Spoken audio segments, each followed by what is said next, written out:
achieve health. In this day and age, living in sort of the emphasis on thinness nowadays, and it's been there forever, but so I'm going to talk about that and also weight stigma. And then Kate's going to talk more about joyful movement and weight neutrality versus body positivity and looking for signs of any disordered eating in your teen. Okay, so health. It's been a bit co-opted, the term healthy. It's historically, we think of health as thinness. So we're going to talk a little bit about how important it is to move away from that being a marker of any kind of health and the importance of redefining health here. We're going to focus, or it's really important to focus on spending time in community, enjoying nutritious and delicious and available foods, and participating in health promoting behaviors. I don't know, it's hard to do these talks and kind of get a sense of what people have been exposed to, but orthorexia is something worth talking a little bit about because it's, if anyone has been exposed to that term before, it's basically the obsession with health. And it's a little bit insidious when we think of health in teens. A teen can be engaging in what might look like healthy behaviors, but actually are quite dangerous. So orthorexia is this obsession, and it really can quickly tip into disordered eating and eating disorder behaviors. And, that might look like all of a sudden someone's really focusing on nutrition labels or asking questions about, can we not have double carbs? There are all these sort of markers of what might sort of be healthy behaviors, or what we would perceive as healthy behaviors, are really rooted in a bit of an obsessiveness and a bit of an obsession with wanting to maybe look a certain way or be clean eating, all of those kinds of things. And anyone's welcome to chime in and ask a question if they're having any. I think there is a question, Vanessa. Here, I cannot see this. That's in the chat. Oh, perfect. Could you say at the outset any difference between boys and girls? My son eats protein powder, for example. Yeah, that's a great question. So in terms of differences between boys and girls, we know that in terms of eating disorders, unfortunately, girls make up a very large percentage of that population. But there is a ton of recent research on boys developing eating disorders and how much more susceptible with social media, especially. They're more exposed. Oh, I've lost Heidi, but hopefully everyone else can see us. Okay. Oh, there she is. There's just more exposure to all sorts of different images and different, health routines. And I wouldn't say protein powder is an unhealthy behavior, but I would want to understand the origins of wanting to do that. If there's a lot of misinformation out there about how much protein we even need. And boys are at there's more susceptibility to I guess this is just a pop psychology term, but bigorexia is the phrase. Whereas young women might be wanting to manipulate and control their bodies in one way, boys might be trying to manipulate and control their bodies in this other way. So I would just really want to understand, what is the basis of that?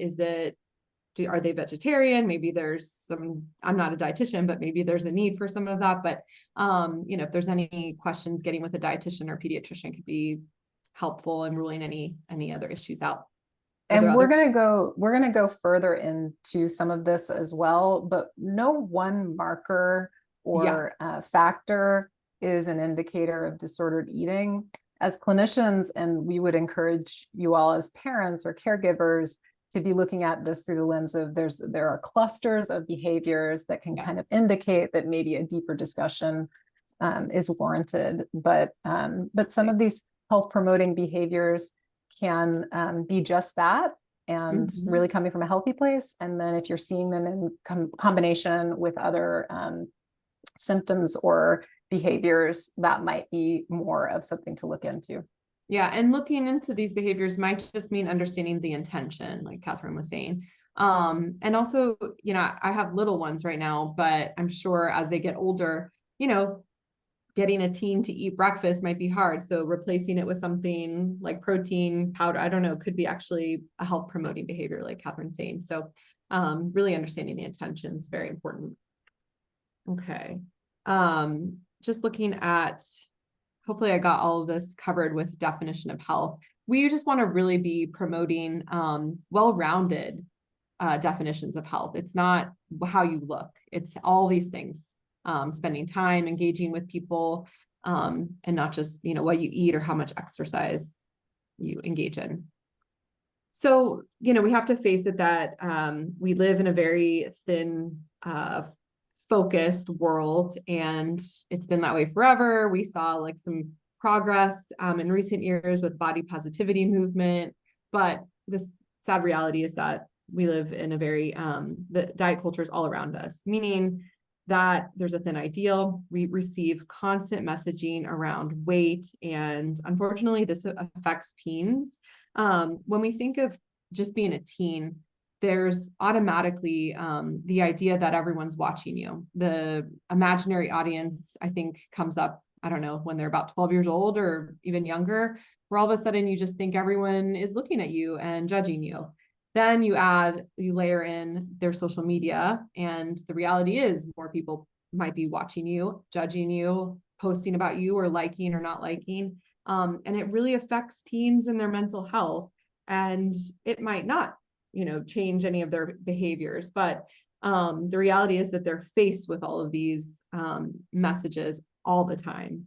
And so it's really important to be understanding and talking to teens about these are images that we see, these are pressures we all face, and how do we sort of not subscribe to this thin ideal? How can we going back to the other slide, focus on health promoting behaviors and sort of understand we live in a diet culture, but that doesn't necessarily mean we have to buy into it. So that's what diet culture is, just what we are constantly inundated with day in and day out. Weight stigma can be thought of as the result of living in a world that really overly values thinness.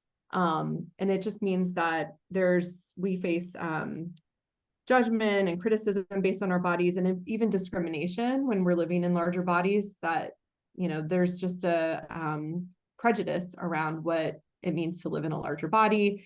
One thing to be really mindful of is that the medical world, unfortunately is also susceptible to all of these things. And potentially we might get messaging from healthcare professionals who might have the best of intentions, but might tend to overemphasize thinness as a measure of health, or not really understand or not know how to talk to teens about weight fluctuations. So just something to be mindful of when you're engaging with your teen, and things that they might have heard. Maybe a friend's pediatrician said so-and-so based on a recent visit to the doctor. All things that, might potentially have some damaging effects on a teen's idea of what it means for their body. Any questions with that? I don't see any now I have the chat up.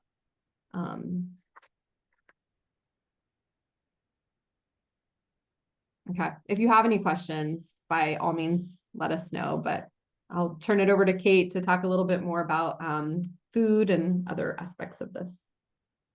Yeah, so just to kind of piggyback and kind of bridge these concepts, Vanessa talking about weight stigma is really, we see that in our offices a lot of the time. And as parents or caregivers, you may feel like whatever I'm modeling at home is not necessarily getting through to my teenager at all, because they only care about what their friends think, and I'm sort of left in the dust in terms of my influence. But that's really not the case. Although they won't let on, they are paying attention to and watching you and how you're feeling about your body, how you're talking about food, how you're talking about these issues that are coming up societally. They're really looking to you for that modeling. So that's just an encouraging piece there, that you still have quite a bit of influence. So part of what we see sometimes with disordered eating in teens is that because there is this real emphasis on health, which we all want our children to be healthy, we want to be healthy ourselves, sometimes that becomes sort of phobic about foods that sometimes we qualify as not healthy. So when we're treating someone who's struggling with disordered eating, part of what we want to do is like destigmatize body fluctuations, because that's happening a lot as a teenager, and it's happening a lot for us as we reach middle age, and just really opening up that lens to not be as terrified of different types of foods, even if they don't provide strong nutritional value. Maybe there is an ability to build community and connection through food that's happening.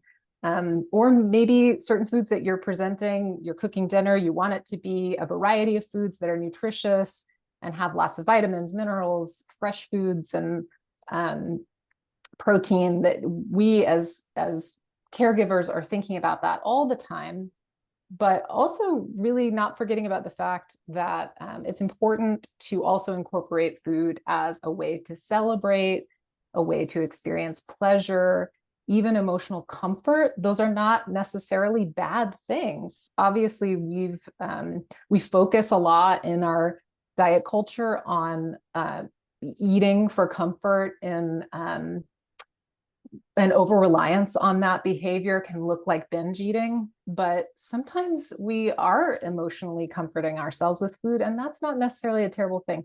We lost the soccer game, we're going for pizza, and we're going to nurse our wounds and kind of be together and enjoy good company.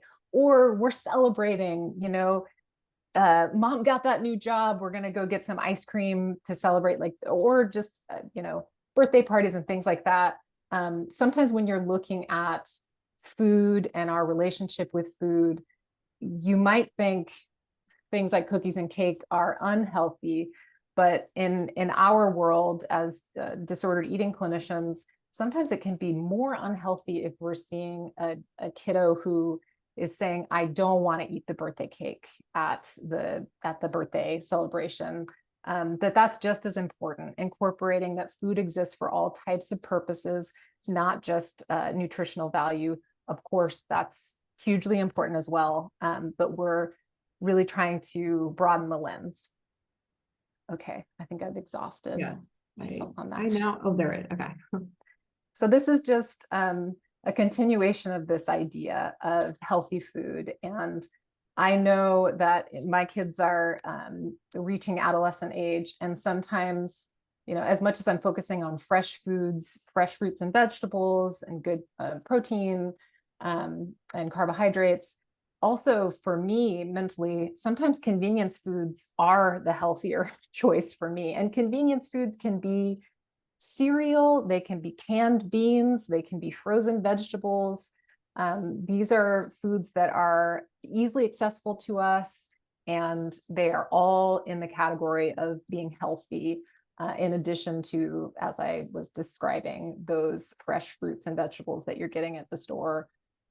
Those are also very important, but lots of foods can fit into the healthy diagram. And then, of course, something that we hear again and again, and we try to encourage people that we're working with to think of food as the only bad foods really are not junk food. Bad foods are anything you're allergic to or anything that's spoiled and you wouldn't want to eat because it's rotten. Like, those are really the bad foods, and a variety of different kinds of food is really the healthiest way that we can avoid those cycles of seeing certain foods as bad, becoming sort of phobic about them, and avoiding them entirely, and cutting out large food groups can actually not be a health promoting behavior.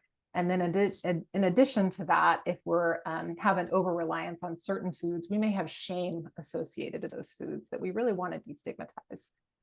Same thing goes for bodies, as Vanessa was describing. We really want to see bodies as they come in a variety of diverse shapes and sizes, and that we are really wanting to see that through the lens of being celebrating difference and not trying to put everyone into one lens, because of course we understand that's just not reasonable or shouldn't be something that we're trying to achieve. There's a question that came through, and I was going to sort of try to answer the question while also offering some other information about just tips to deal with some of the issues that might come up around food, comparing yourself with food, and just wanting to understand the teen's experience. But the questions involving sugar, about just teaching health and not nagging, and trying to provide resources without it being like a mom, like, don't do that, pick up whatever and don't eat too much sugar. So just to That's a answer the great question, question. yeah, it's a great question, and it's one we all sort of struggle with as parents. Our job really is to be the provider of the foods. So in our homes, that looks like we set up all of the just infrastructure around food. Here's what's available, and we give our kids the choice. And you can eat whatever's in our home. I get that as your teen ages, they have more access to different foods. And so engaging in conversations around, what's sort of underlying some of the food choices without it being like you've done something wrong. I think just trying to ask questions about, like, if someone wants to eat more sugar in a day, are they tired? Wanting to understand, do they just like the flavor of something? And understanding it from that lens without stigmatizing the food, so that you can just get more information, I think is one. Another question came through, is one way to start that conversation. And sorry, I'm going to try I think I can, do you I'll see try the to, question, Kate, also? yes, yes. Okay. The question is, shouldn't we retain our behavior to learn healthy ways to comfort ourselves and celebrate? Why should we teach our kids that we should eat junk to comfort ourselves? Also a really great question, because I don't think that there is one way. There's not a, one fits all. And I do think that if you're noticing, and we'll talk about this a little bit further into the slides, if you're noticing other behaviors in conjunction with an over-reliance on foods, and of course, food is not the only way to celebrate an achievement, absolutely not.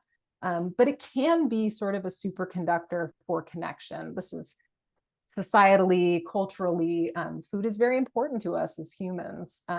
But of course, like, there are other ways to celebrate. You can, play a game with each other. You can go to the movies. You can, take a walk together. Those things are all ways to celebrate as well. Or just sitting and talking. We love to do that as therapists, for sure. So, if you are noticing that your child has other kind of hallmarks of, I'm noticing that they're pretty withdrawn, or there are other things that might be going on, that they could be leaning towards food in an over-reliance of comfort, that's definitely something to start talking about within your family, and maybe even to a therapist. And but we haven't said the phrase yet, but intuitive eating is what we always work towards. And all that means is eating based on an internal sort of barometer. So really working on trusting ourselves. And it's hard, it's tricky. We're born as intuitive eaters. I'm not a dietitian. This is filtered through the lens of a therapist, but we know what we want when we're young, and we cry when we're hungry, and we stop when we're full. And then that's sort of bred out of us the older we get. And so trying to encourage your teen to really check in with themselves and be curious, and let that intuition guide a lot of choices. I think it's probably really scary. It's scary for me as a parent, but to let your teen make those choices. Again, hoping that you build the choices at home so that they can make the healthy choices there, and use that information when they're out in the world. One other thing I was just going to throw in the mix is a phrase that's usually really helpful, is keeping our eyes on our own plate. And it goes with intuitive eating, because the measure of what we should be eating is based on what we need and not what other people around us are eating. So I don't, we can talk more about that if that's helpful, if anyone has questions. I hope that answered folks. Okay. Kate, did you want me to go to the next slide? Yes. Okay. So some of you may be really familiar with the idea of body positivity. And this is just a slide kind of talking a little bit more about some of the struggles, especially with teens, that they might have in terms of expressing body positivity. That may be something that's inherently within them, and that they really feel great about their bodies. But it's very common that lots of teens have ups and downs in terms of body image.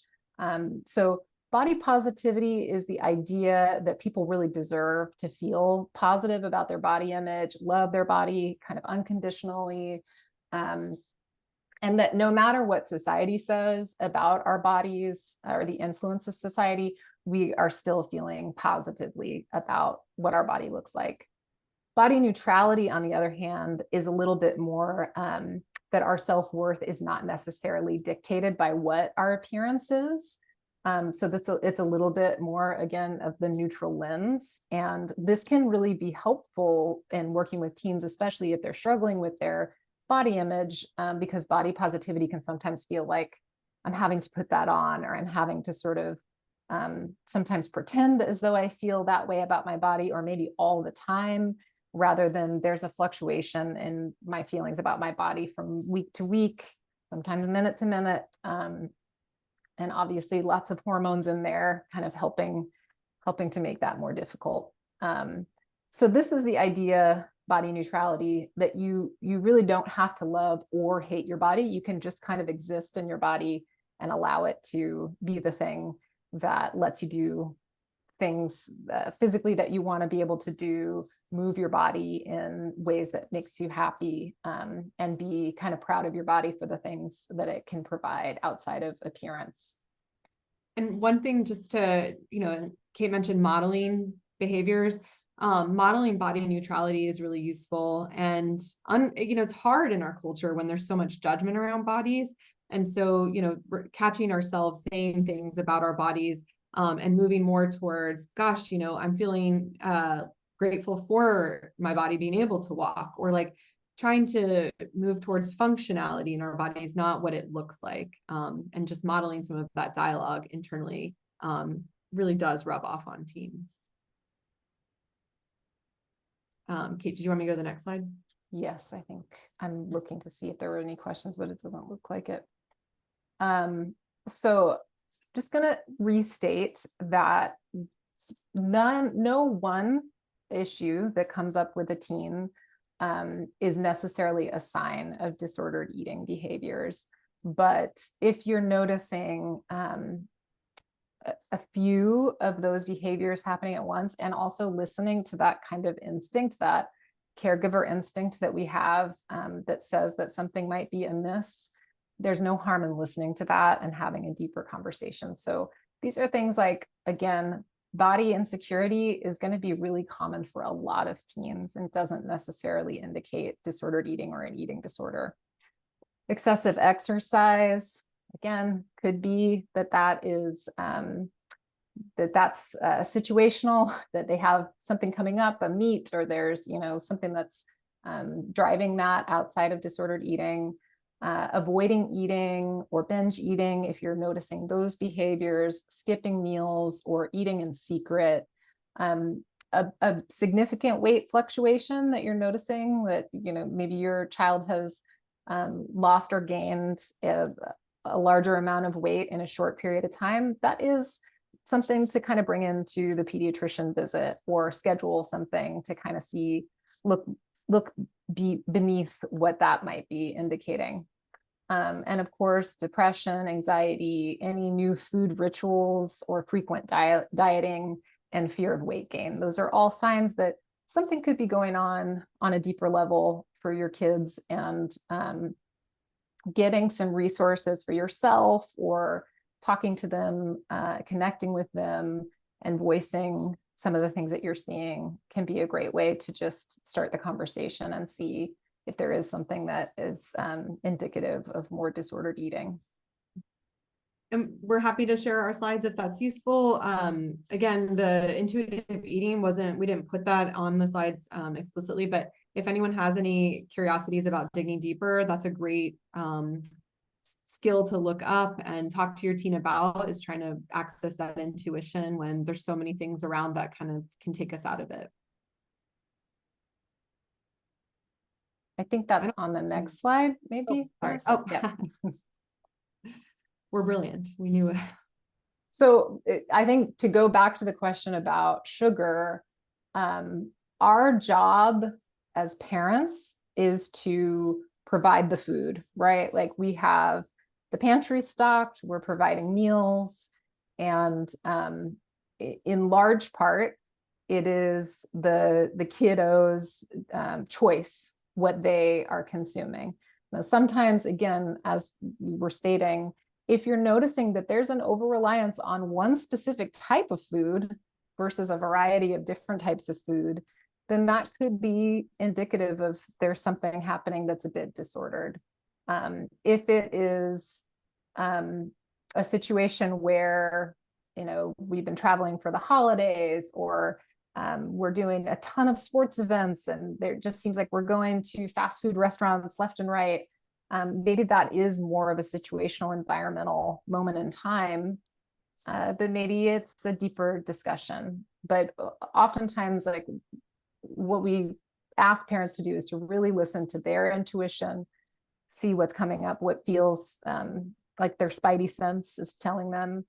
And as much as we can outside of seeing those red flags, we're going to try our best to really connect to our kids outside of appearance and what their body looks like or what our body looks like, and not focus so much on food behaviors if there's no signs that something is kind of amiss.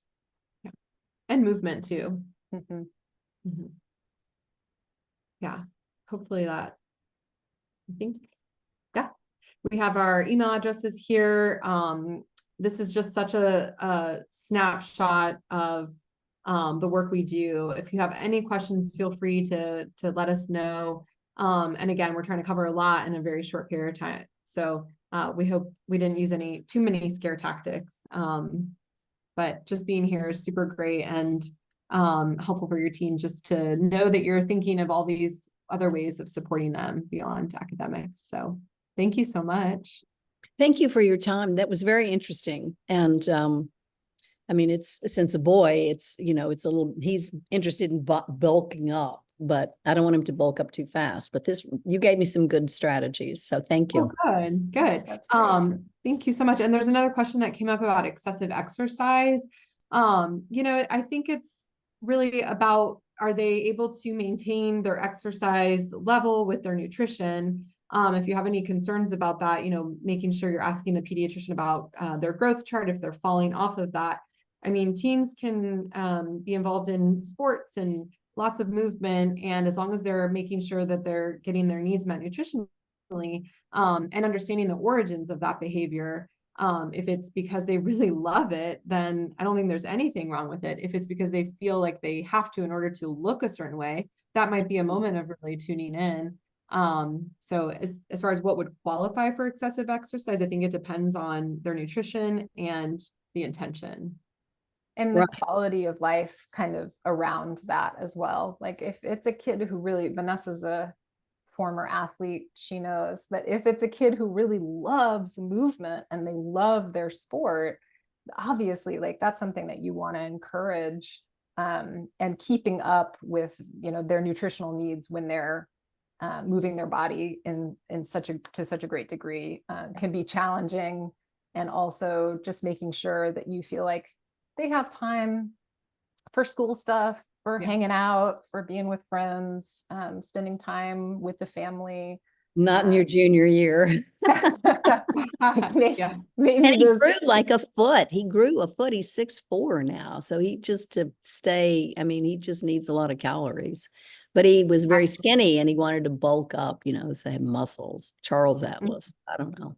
I think there's seasons of life, right? And if right. Like, I would say like our biggest, like if there's one takeaway, Vanessa said, it's that you guys have even joined in on this is such a great sign. And the other one is know your child. Just have your finger on the pulse of, you are the expert on your child in a way that nobody else can be. And if you have that sense of, I think they're doing what they need to do, and he's growing. And part of what teens are also doing is they're trying on identities for size too. And so just really find that they might just be trying something on for a week and see how it goes, and then they might let it go. But if it starts to become, a barrier to their other sports or their performance in school, then that's a moment to really take pause. But gosh, teens, they're going to try all sorts of things out. Right. Okay, thank you so much. I really appreciate it. Thanks Thanks for joining. Well, thank you to Calm Counseling for coming and joining us, and to Westlake social workers, Katie Bryant and Brooke Anderson, who I think are on the call as well. They coordinated all this for the Eanes ISD families and Eanes families. Thank you so much. We appreciate you joining us for this. And if you're wanting to stick on, you're welcome to stay. We have another session, responding and react versus reacting, with Megan McWilliams, that comes up in a couple minutes. Again, we thank you all and have a great day. Thank you. Thanks, everyone.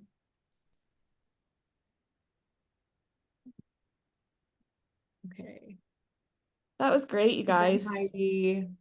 Yes, got thank several you so thank yous in the much. I could chat. only pop on midway, but I was Thanks, Brooke, for really having us. appreciate. Thank you, Heidi, for starting it. My pleasure. Yeah, thank you so much. Hopefully, if anyone has any other questions, they can follow up. We'll see you Yes. tomorrow. Yes, see you tomorrow. Yeah. All right, I'm See gonna you pop then. off for a little bit. Thanks again. Yeah, we've got to get going, but thanks again. Absolutely.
Hi, Megan.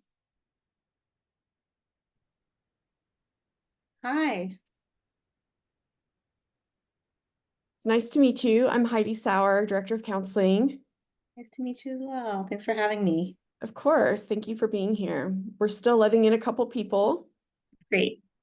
If you have a presentation, you should have access to share it. If that's inconvenient, you can share it with me and I'm happy to run it for you. Okay, it looks like I have share screen. Okay. So it should be good.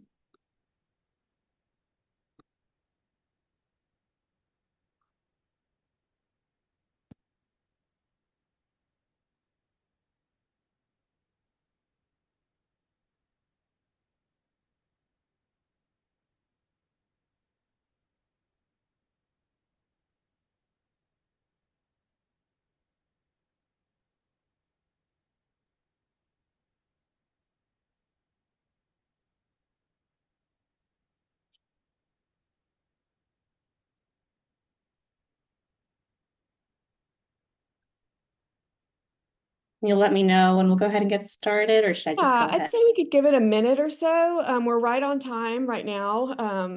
At the moment, nobody's trying to get in. Actually, someone just popped in. So if we give it a minute or two. Of course.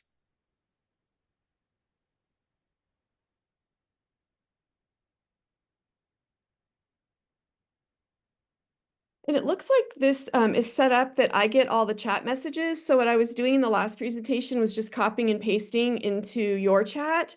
Does that work for you, or would you rather that I interrupt you? You're muted, yeah. I should see the little notification. So Okay. fine. I hope so. It looked like last time maybe they weren't getting the presenter wasn't getting the notifications. So Okay. what I Yeah, might maybe do it's is just a- drop it in for you. Okay. See it.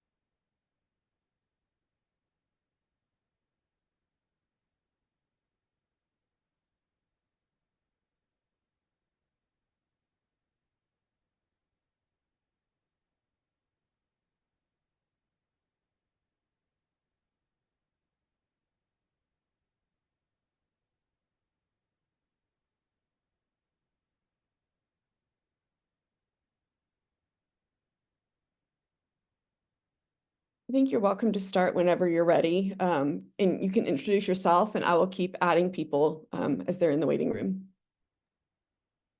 Sounds great. Thank you so much. Hi, everyone. Welcome. I'm going to go ahead and share my screen to get some slides up here for visuals for you all. And if I can just get a thumbs up. Let's see here. There we go. That you all can see that okay. Thank you. Awesome. Well, this presentation is called Responding versus Reacting, and I'm hoping that you'll leave today with resources for having some difficult conversations.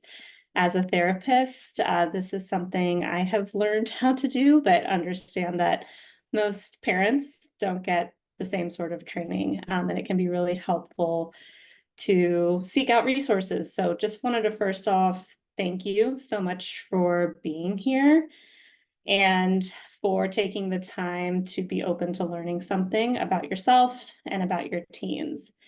If at any time my internet is seeming spotty or you can't hear me anymore, please feel free to use I think there's a hand raise feature or interrupt to let me know, because I'd hate to carry on if you haven't heard what I've been saying for a while. As mentioned, and in my little Zoom box, you can see my name is Megan McWilliams. I'm going to give a little bit more introduction here in a moment. But I wanted to hold space for transition. So this is something that I do in my virtual therapy practice and in person. But a lot of times we are coming into learning spaces or the therapy space from right off from doing something else, or we're multitasking. So invite you just to take this moment to get grounded.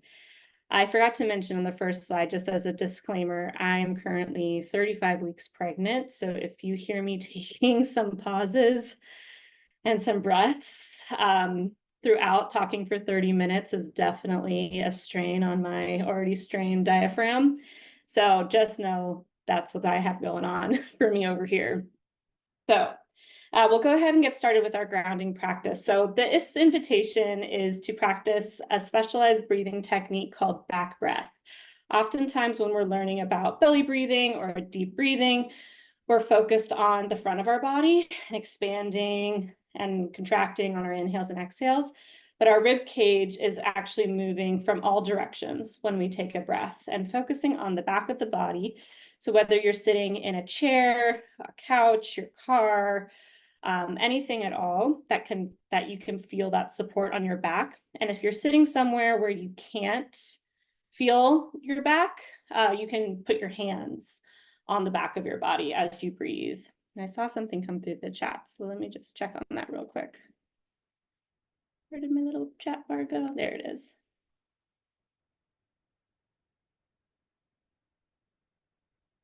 Oh, thank you. Okay, just wanted to check.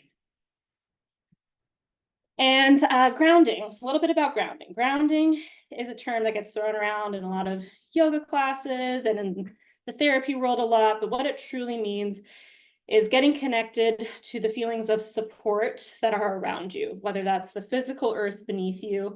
And, you know, we're not all likely barefoot with a beautiful sunrise, sunset on a yoga mat like this picture, but we can have that feeling even in our shoes, even in our office, even in our car.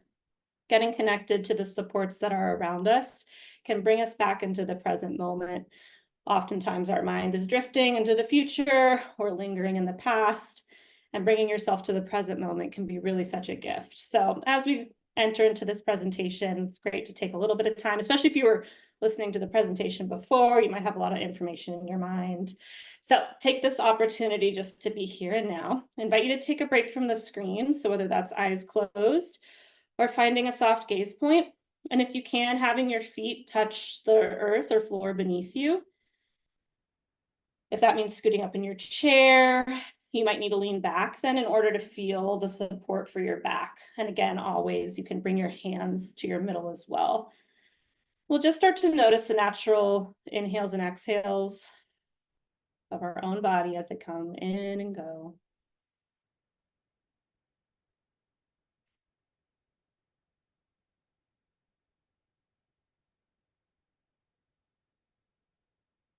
Then we'll start to focus really on the back of our body. And as you take that deep inhale, feeling it expand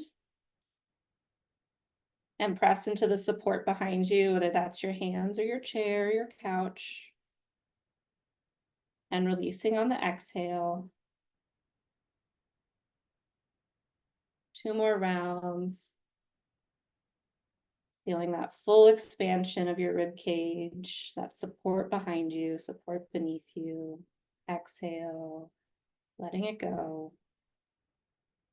1 more deep inhale. Feeling that support, holding you up. And exhaling, releasing. If your hands are on your back, just invite them to come back into your lap. Noticing again your natural inhales and exhales. Maybe you're inclined to take a little bit of a longer breath just after that practice.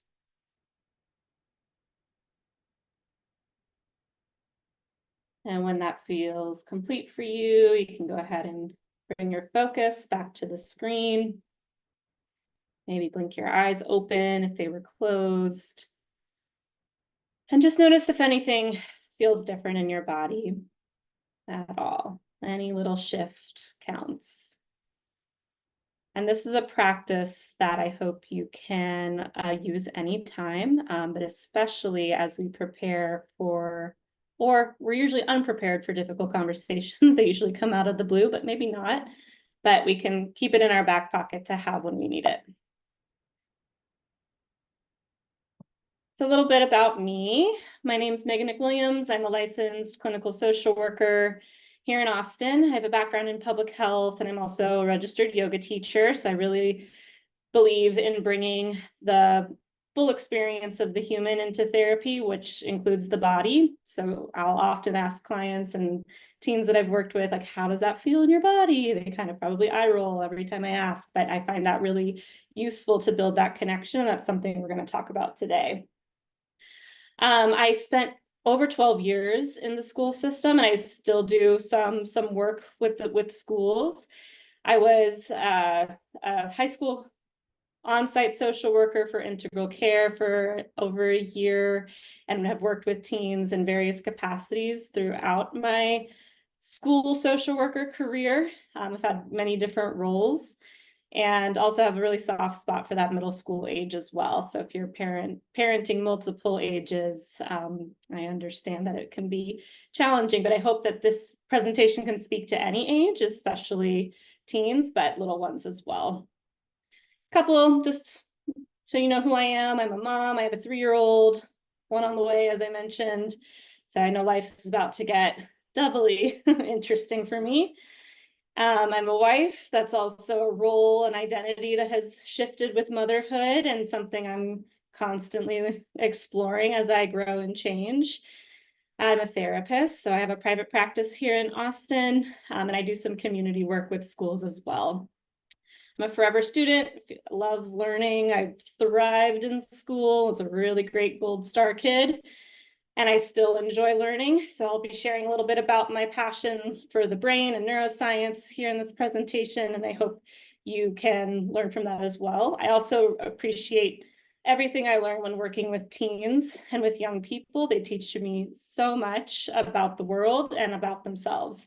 I always come into therapy as I'm not an expert in your life or your experience. That's you. And that's something that we can also offer our kids as they grow and start to become naturally more independent. They start to develop their own sense of self, and we aren't the experts in their lives anymore. And that can be a tough adjustment. I'm a food enthusiast. I don't say foodie because I still look at menus and wonder what is that sometimes, but I love eating. And I'm also a big rest advocate. And what I mean by that is true deep rest, that peace of mind that you can get, but it's really hard. And especially working with teens, I found that their ability to rest was not always like a true rest. Oftentimes they would seem like they were resting. Maybe they're watching TV, maybe they're scrolling, but they're not truly at peace. And so that's something I advocate for a lot, is learning that about yourself. And I believe that for parents as well. So I wanted to offer this first reflection question. Here we are at the beginning of high school, Westlake High School's Suicide Prevention Week.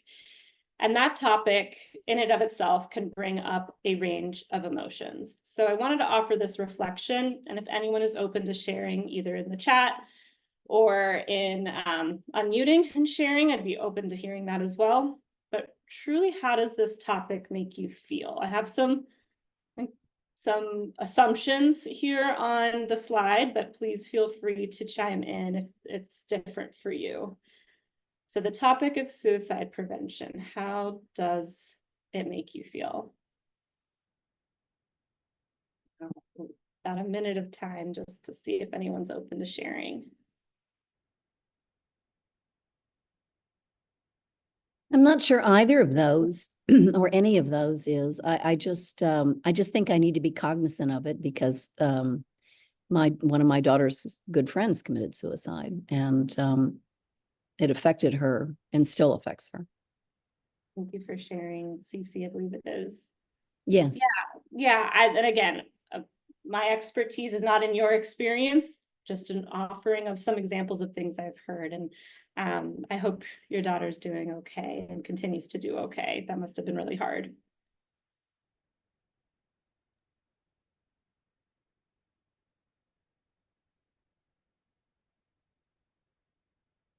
I mean, now my son's a junior, so it's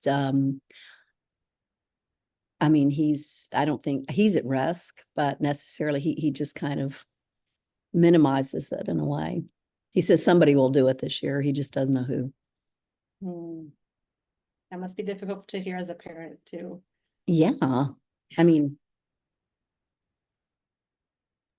between that and the shootings, I mean, he's like very pessimistic, very pessimistic. Like, I guess here's a question for you. So he rides his bicycle very fast. And I say, gosh, you could get hurt doing that. And he says, well, we'll all die sometime, either by shooting or something else. So can you possibly address that sort of pessimism? Yeah, I would approach it with a lot of curiosity. That's with some follow-up questions of, what does that look like, or what does that feel like for you then, if you feel that way? What does that change? Like, is it impacting his risk, right? Or his outlook on life? Is there more that he's looking forward to versus not looking forward to? Staying just open and reflecting instead of totally contradicting, like, oh, well, that's not the best way to look at things, right? Meeting him where he is and saying, I want to hear more about that, right? And kind of seeing if he has any more insights into that. Okay. I see in the chat, makes me feel important, and you might feel pain. Stress, worried about the stress placed on students and making us want to reach out or wanting to be aware of what to look for. Yeah. Thanks for sharing. So it sounds like concern. And I invite you to think about how that shows up for you in your body. You don't have to answer that right now, but just how you respond to fear, pain, concern, how that impacts your systems and how you're functioning as a parent. I can share a little bit about my experience with my first student who disclosed suicidal ideation. It was at my internship. So of course I was like 22 and my supervisor wasn't there that day because that's how it always happens. And I remember all my alarm bells went off and everything I had been trained and taught and learned was sort of scrambling in my mind. My heartbeat was racing. I was shaking. I was sweating. Like all of those systems got activated. And what I had to learn very quickly in that moment was just being present for another person's pain was valuable. And that was important versus, am I saying the right thing? Which is important, right? Saying the right thing and saying comforting things is important. But my presence and my ability to hold space for that conversation added value. And I was able to, get support from others more experienced on campus for me, but I'll never forget that first experience and how I had such a physical reaction to that. And I learned a lot about myself in that moment. I still have that physical response when I'm having a conversation about suicidal ideation with adults and with teens. It's definitely lessened and I can manage it, but I'll never forget that first experience too and how my body responded based on what we're going to talk about next. So what's actually happening inside your body? So some of you might be familiar with this. I don't know all of your backgrounds, but sometimes it's nice to return to a basic understanding of our systems. So when we are presented with a threat, which can be any source of discomfort, now that we are in modern society and not being chased in survival mode by saber-toothed tigers is always the predator that gets thrown out. Our threats look different. There are threats to our sense of safety in the world, as was mentioned, right? Like understanding that shootings happen and people do die. And these threats activate our sympathetic nervous system, which includes our fight, flight, freeze response. There's other Fs that have been added to this list, but just for our purposes, we can talk about the classic fight, flight, or freeze. And it's really important to know this about yourself. When you are under distress, what are your go-to responses? Do you want to fight? And that might look more like contradict or question or be defensive, or is that flight, as in avoiding, we're not going to talk about this, I'm not even going to bring this subject up, and that could be in any subject. Or am I freezing? I get the information and then I am incapable of doing anything about it.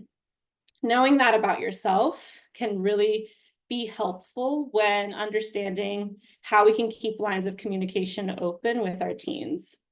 And the part of our body that's also responsible for this system that's important to know is the vagus nerve, which is a nerve that starts in our brainstem, so the most ancient part of our brain and development. And as you can see here, it branches throughout every system of our body. So that stomach drop that you get, or that rush of blood from your heart to your extremities, your heart rate, your breath rate, these are all started to be regulated by the vagus nerve, which is assessing for threat constantly. So when you walk into a room and you're like, I don't like the feeling in here, that might be your vagus nerve communicating. And when we have face-to-face interactions, that vagus nerve is picking up on tone of voice, body language, smells, anything that could be shifting in the room to help threat assess and then activate the systems that are needed. So sometimes it's not always helpful to have that sympathetic nervous system response activated when we're in times of distress. And again, learning how to regulate it in the moment so that we can better respond versus have a big reaction is really important. So again, a lot of this presentation is about self-awareness. So how we want to respond. When our teens, our youth in our life come to us with difficult topics, and that might be suicidal ideation, that could also be just another difficult conversation. Oftentimes, kids will be sort of testing the waters of how you respond before maybe they share what's really deep in their hearts. And I would experience this as a therapist too. I always ask, day one, have you had any thoughts of hurting yourself or others? They would say no. Come into session 4 or 5 when there's been some trust built. They've sort of tested my responses to them and how I treat them. That's when they say, actually, I have had those thoughts. And so that can be very normal, right? They want to kind of know how you're going to respond to them before they come to you with the big things. And that's important to remember. It can feel like a lot of pressure on you as parents. I don't want to, add to that, but that is part of the process, right? Of kind of testing the waters of how you're going to respond. So we want to be supportive. We want to be attentive. We want to be compassionate. And that might look different in your family. What looks supportive for one teen might look different for another teen. So there's not a one-size-fits-all approach to this, but learning your teen and what supports them, what is attention to them, or what's like too much attention, how they want to feel that support from you can be a conversation that you have. And they might not know. It sort of can be an in-the-moment thing. And then how does that show up for your body, right? When we feel supported, when we feel like someone has listened to us, when we feel like someone truly has empathy, that can feel just like this picture, like a warm hug. Or maybe it's that piece of like, oh, they listened to me, right? So that's what we're hoping for, that kind of response versus reaction. So how do we get there? These are just a few suggestions. There's lots of ways we can get to that attentive, attuned parental state. It's not always easy though. These are just 3 offerings for this very brief presentation. First one is self-compassion. Showing yourself as a parent the compassion that you want to give your kid is just as important. This is a difficult topic. Having these conversations is hard. And reminding yourself of that, even in the moment, if you're sensing, okay, this is going to be a big conversation, or if you reacted, maybe instead of responding, forgiving yourself, coming back to that conversation with your teen and saying, I don't like how I reacted to what you were sharing with me. Can we try again? That kind of self-compassion and that teachable moment between you and your teen can be invaluable. Knowing that their parents aren't perfect, don't have it all figured out, can be really a useful tool. So self-compassion, number one. And number two is self-regulation. This is when I get all the eye rolls from the teens I work with, but taking a deep breath has science behind it. If we go back to that vagus nerve image, the only way we're going to be able to regulate those systems and kind of get them back into our rest and digest is through time or more oxygen, which is taking a deep breath. And that's something you can do in the moment as well. And then number three is self-awareness. How am I communicating when I'm having these difficult conversations? And that can be really hard to learn. Sometimes your teens can be really helpful in giving you feedback, as in, like, you look mad, you look upset, right? And maybe you're not mad. Maybe it's that concern coming through. Maybe it's that pain coming through, but maybe your face is scrunched in like a mad face, like, what are they telling me? Or you're trying to really listen. And so being aware of how you're communicating, again, you have that vagus nerve assessing for threat, so does your teen. So again, that vagus nerve is picking up on those facial expressions and your ability to, and I don't mean you need to be like completely stone-faced. That's not the goal. But knowing your mannerisms, knowing how you come across to your teen. I know my mom would get really silent, and I would interpret that probably differently than she meant it. I would interpret that as she's pissed, she's angry, I messed up, versus maybe she was taking a pause to like really think about how she wanted to respond. I'm not sure. We'll get there one day. I'll ask her.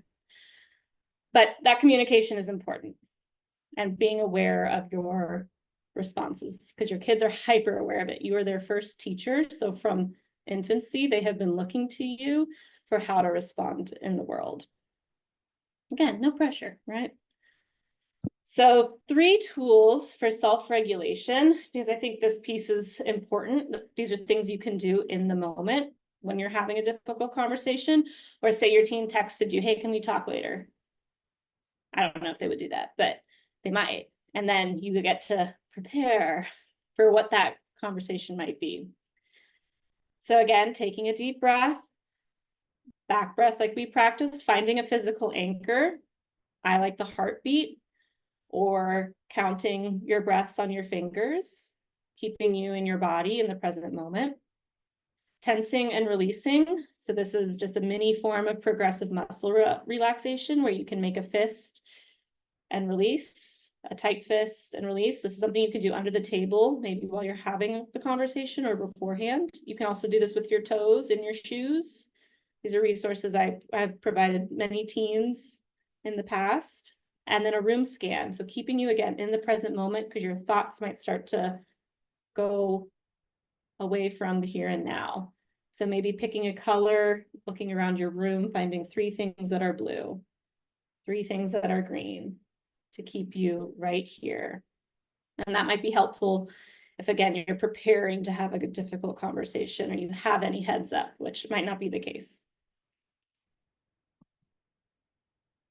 And what we're hoping to foster here, I know we're kind of coming close to our time, but what we're hoping to foster here is combating 2 of the risk factors of suicide. So there's likely you'll be receiving these resources throughout the week of the protective factors and the risk factors, but a thwarted sense of belonging, so not feeling like you belong at home, at school, in your clubs, pretty much anywhere. That sense of belonging is what we want to foster, and a sense that they are not a burden. So perceived burdensomeness is a risk factor. So coming to you with a difficult conversation feels inconvenient, or they're adding more stress to your life. that might be cues to give them to close up and to close off. And maybe we need to be more open to different communication styles as well. So considering what you're open to with your teen, whether that's texting, that might be a way that they would like to prefer to communicate with you versus that face-to-face conversation. I know in my family, we had a lot of like driving conversations because that meant we didn't have to look at each other. It got, we had the conversations. Maybe one day we would have worked towards. My parents were of a different generation where they didn't have these skills at all. So looking at how we communicate, oftentimes, many times I would get information about a student's suicidal thoughts through their writing. Maybe their English teacher noticed something in an essay or a journal prompt, or a note was shared between students and another student came to me. So writing can feel safer sometimes than verbally saying it out loud. So seeing what you're open to with your teen and what your teen's open to with you. This research I felt like was useful, again, in validating that this is pretty universal if you're feeling like you don't have a lot of information or know what's going on in your teen's life. This was a research study done in the Philadelphia area where it was over 5,000 participants, and they kind of compared the responses between teens and their parents, and 50% of parents of teens that had disclosed suicidal ideation on the assessment were unaware of their adolescents' thoughts of killing themselves, and 75.6% of parents were unaware of their adolescents' recurrent thoughts of death. So that's another risk factor that we look at. So just the parents, you are not alone in maybe feeling in the dark about your teens' feelings, their deep-rooted feelings. And that's why we're here. That's why you're participating in these workshops and learning from other parents and learning from each other about how we can keep these lines of communication open so that teens can feel comfortable to come to their parents and caregivers. I also want to validate that this is not a quick fix in 30 minutes. I give you 3 resources and you're like, you're good to go. This is a lifelong practice. These skills of self-regulation and self-awareness take time, and you will make mistakes. And it's about how we are able to treat ourselves after those mistakes that can come back and build those lines of communication again with our teen, because that is our main goal, is to keep that communication open. Knowing yourself and how you relate to these and other difficult topics can influence and impact how you respond to your teen. So this is not a 1-week training and you're done, or a 1-week prevention training. This is lifelong.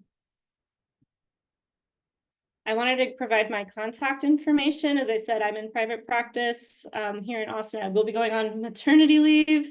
And I do enjoy doing community support as well. So if there's ever anything I can offer your school, whether that's at Westlake or maybe you're connected to other schools, I'd be happy to do that. And my website, I can share these slides with Brooke and with Heidi to get them sent out as well. And then I also include references here. So I know that that was extremely brief. If anyone is open to questions or staying on, I have a few minutes as well. But again, I just want to offer a lot of thanks for your willingness to be here. As a therapist, it's often really difficult to make that phone call to a parent to say, hey, your child is experiencing this. So the fact that you're open to hearing about this and getting ahead of these difficult conversations is really admirable. And I thank you for it. Thank you for being here, Megan. It looks like we are getting a couple questions. You may not be able to see it, so I will drop it into the chat for you.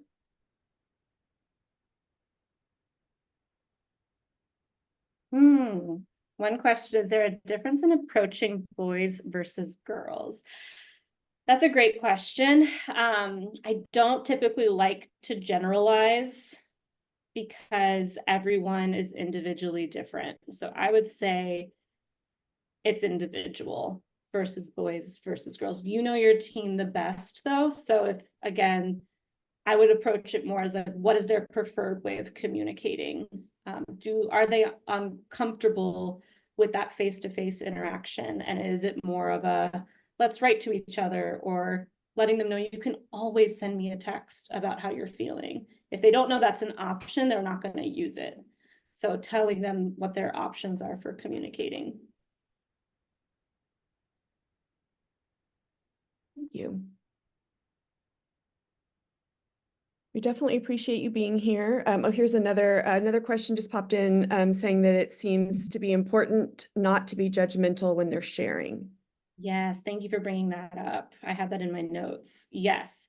So, and I think you have another responding reflectively presentation, which might address this a little bit further too. But yes, reserving your judgment, and that can look like questioning, right? Like looking kind of like and that might be interpreted as like, they don't believe me, of like, are you really depressed? Or is that depression? I don't know if that's depression, right? Kind of that piece where it can feel judgmental versus taking what they're saying at face value, which can be difficult because, again, your alarm system is activated. So you want to make it better. You want to make it, you want it to be okay. So it's reasonable that you're questioning, but yeah, reserving that judgment until you know more is really helpful.